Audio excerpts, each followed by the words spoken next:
যারা মিনিটে মিনিটে জান্নাতের টিকিট ব্যস্ত আছে। ডাক্তার শফিকুর রহমান উনি কোন লেখাপড়া করছে, উনি আলেম কিনা, কোন মসজিদের খতিব আমি জানি না। আসসালামু আলাইকুম সুপ্রিয় দর্শক মণ্ডলী, সামনে নির্বাচনকে কেন্দ্র করে কি বললেন ডাক্তার শফিকুর রহমান এবং তারেক মনোয়ারকে নিয়ে কি বললেন মুফতি গিয়াসউদ্দিন আত্তাহিরি হুজুর। সম্পূর্ণ ভিডিওটা দেখেন, দেখলেই বুঝতে পারবেন।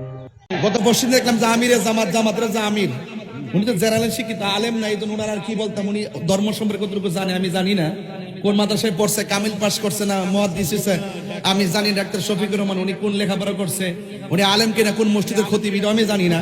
এই জন্য ধর্মের ব্যাপারে ওনার কতটুকু জ্ঞান আছে আমি জানি। তবে মিষ্টি মিষ্টি কথা বলতে পারে।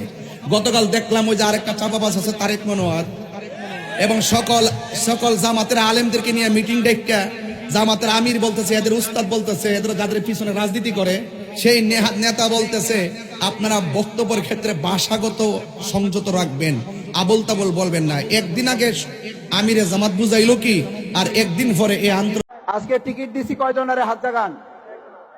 জান্নাতের টিকিট পাইছেন কে কে? হাত জাগান, তরুণরা হাত জাগান। বাড়ি বাড়ি জান্নাতের টিকিট ব্যস্ত আছে, কথা কোনা ব্যস্ত আছে না? একজন, এর বয়স কত? কুরআন হাদিস কিছুই পড়ে নাই, এর মায়ের চারিদিকে বইয়া থেকে যেটা শিখছে, মক্তবে যায় উস্তাদের কাছ থেকে শিখছে। আল্লাহ কয়জন? আর বসো, শিরিকটা তো মাগনা জিনিসটা। রাসূল বলেন আমার উম্মত শিরিক করবে, এই ব্যাপার নিয়ে